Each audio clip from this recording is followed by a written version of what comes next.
सलमान अजहरी, अभी उसने एक दिन मुझे चुनौती दी कि आग में चलते हैं, तू अपनी किताब लेकर चल, मैं कुरान, गंदी सी जो कुरान है उनकी, उसे लेकर चलूंगा जिसने सारी दुनिया में ये बवाल मचा रखा है। मैंने कहा मुझे धर्म ग्रंथों की जरूरत ही नहीं है, मेरे तो माँ और महादेव मेरे दिल में रहते हैं, मैं तो उनका नाम लेकर तेरे साथ चलूंगा, चल। अब जब उसने मेरी वीडियो सुनी तो उसका लिटरली पेशाब निकल गया। हिंदुओं, मेरे शेरों, मेरे बच्चों, मैं तुमसे इनकी औकात बताना चाहता हूं। उसकी पुरानी वीडियो देख लेना और नई वीडियो देख लेना मेरी वीडियो के बाद की। मैंने तो उससे कोई बहाना नहीं बनाया, मैंने तो कहा चल तू, मैं आ रहा, तू कर शुरू। उसने पहली वीडियो में कहा था कि पहले मैं जाऊंगा फिर बाद में नरसिंहानंद जाए। मैंने उससे कहा दोनों साथ साथ चलते हैं भाई, दोनों साथ साथ चलते हैं और पता चल जाएगा। अब उसने वीडियो बनाई कि पहले परमिशन का इंतजाम मैं करूं। अबे जाहिल, अबे गवार, अबे गधे, अबे मूर्ख, अबे हम मुसलमान थोड़े ही हैं, ये अभी लोकतांत्रिक देश है, अभी इसमें इस्लाम का शासन आया नहीं है, अभी शरीयत लागू नहीं हुई है। जब तक शरीयत लागू नहीं होती, ये दरिंदों वाली, ये भेड़ियों वाली, ये लकड़बग्गों वाली जो हरकतें हैं ना, ये कानूनी नहीं मानी जाती। यहां ऐसा कोई कानून नहीं है कि सरकार जो है ये इजाजत दे दे कि तू और मैं आग में कूद जाए। आज के हालात हिंदुस्तान के, जिससे आप सब बाखबर हैं कि हुजूर पाक सल्लल्लाहु ताला अलैहि वसल्लम, इस्लाम, कुरान और रब्बे ज़ुल जलाल की शान में गुस्ताखी पे गुस्ताखी हो रही है, और मज़ीद ये कि ये गवर्नमेंट और हुकूमत की पुश्त पनाही में हो रही है। अगर ऐसा नहीं होता तो ये चंद खबीस खुले सांड की तरह 1.5 महीने से नहीं चीख रहे होते। अभी अभी जिस मलऊन नरसिंहानंद की गुस्ताखियाँ और मुगल्लज़ात और गालियाँ सुन करके हमारे दिल छलनी छलनी हो चुके थे। अब पानी सर से ऊपर हो चुका है मुसलमान।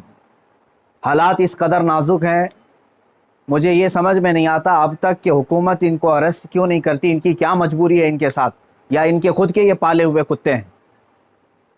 ये मुसलसल रोज़ाना वीडियो अपलोड करते हैं, क्या इनको पुलिस पूछती तक नहीं है कि तुम इस तरह सांप्रदायिक माहौल कर रहे हो, फितना फैला रहे हो, हिंदुस्तान में अमन व अमान ख़राब कर रहे हो? इनको पूछने वाला भी कोई नहीं है। आज की बात मैं बता रहा हूँ, दिल छलनी हो चुका था। मुझे मालूम है कि इनको अब पुलिस अरेस्ट भी नहीं करती और हमारे एहतजाजात और हमारे प्रोटेस्ट से भी कुछ नहीं होता। तो इस फ़कीर कादरी ने उसको मुबाहले का चैलेंज दिया था कि अगर तू अपने बात में सच्चा है तो आ जा, सामने आ जा और देख लिया जाए, पूरी दुनिया भी देख लेगी कि एक मर्तबा हम सामने बैठ करके मुबाहला कर लें। मुबाहला जानते हैं, अभी जो सबको पता हो चुका है, उनकी ज़ुबान में अग्नि परीक्षा। मेरे इस चैलेंज को उसने स्वीकार किया था, एक्सेप्ट किया था, लेकिन ये भी मैं बता दूं कि क्यों एक्सेप्ट किया उसने। वो बिल में बैठा हुआ चूहा, उसे मालूम था कि गवर्नमेंट इस तरह करने की इजाज़त देती नहीं, इसलिए वो अपने कौम में हीरो बनने के लिए इस तरह की चैलेंज को एक्सेप्ट तो कर लिया। वरना आप सबको मालूम है मेरे मुसलमानों कि पाखंडी और बलात्कारी और माल का पुजारी, उसके अंदर मुबाहला करने की ताकत है, मुबाहला कर सकता है वो। उसका उसके खुद के दीन और धर्म से कोई ताल्लुक नहीं है। मैं ये चैलेंज के साथ कहता हूं, सनातन धर्म से भी उसका कोई ताल्लुक नहीं है। अब मैं जब बार बार उसको ललकारता रहा तो अभी जा करके अब वो मेरे जवाब में कहता है मौलाना मैदान छोड़ करके भाग रहा है, परमिशन की जिम्मेदारी मेरे ऊपर डाल रहा है। आप सब ठंडे दिमाग से सोच करके बताएं, परमिशन की जिम्मेदारी इसको ना दूं तो और किसको दूं? इसलिए कि ये इसके आज हुकूमत इसकी पुश्त पनाही में है और ये नाजायज औलाद में से है उनकी। सारी परमिशन वगैरह की जिम्मेदारी तो तुम्हारी हाथ में है ना, मुझे परमिशन की जरूरत नहीं है। इंशाअल्लाह अज़ीज, जिस दिन भी तू तैयार हो जाएगा मेरी आखिरी सांस तक, उस दिन भी मैं मुबाहले के लिए हाजिर हो जाऊंगा, उस दिन भी हाजिर हो, 1 इंच भी पीछे नहीं हटूंगा इंशाअल्लाह। इसलिए कि ये मेरे जुमले नहीं हैं, ये मेरे दीन की हक्कानियत है, ये रसूल पाक सल्लल्लाहु ताला अलैहि वसल्लम की सच्चाई है और कुरान पाक की अजमत है जो हमारे दिलों में कूट कूट कर भरी हुई है। ये जालिम मुबाहला करेंगे, मुबाहला करेंगे। अब सुनिए, मुबाहले के नाम पर ये एक्सेप्ट करके हीरो बन रहा था अपनी कौम में, और मुझे कह रहा है मैदान छोड़कर भाग रहा है।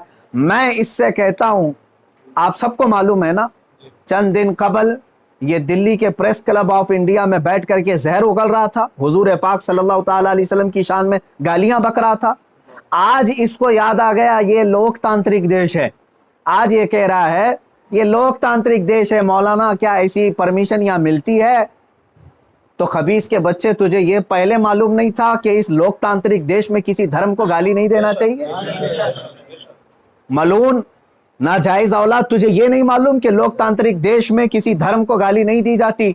जब तू देश के सारे संविधान का उल्लंघन करके जहर उगल सकता है, प्रेस क्लब ऑफ इंडिया में तुझे परमिशन दी जा सकती है, तो इस मुबाहिले की परमिशन क्यों नहीं मिलती? ठीक है, तुझे मैदान में नहीं मिलती, प्रेस क्लब ऑफ इंडिया तेरे बाप का है ना, जहां बैठ करके तूने गालियां बकी थी। मैं आज फिर से कहता हूं मुसलमानों, जरा बराबर भी अपने दिल में हल्कापन महसूस नहीं करना। मैंने ये अपने घर की बात नहीं कही थी, 1400 साल से इस धरती पर जमे हुए इस्लाम की बात कही है, और इससे बड़े और इससे सड़े भी आए, इस्लाम का कुछ नहीं बिगाड़ सकते। मेरे आका सल्लल्लाहु ताला अलैहि वसल्लम की जात पर अगर थूकता है तो ये सूरज पर थूकने के मानिंद है। इसका मुंह अभी चंद दिन बाद देखना इतना काला हो जाएगा कि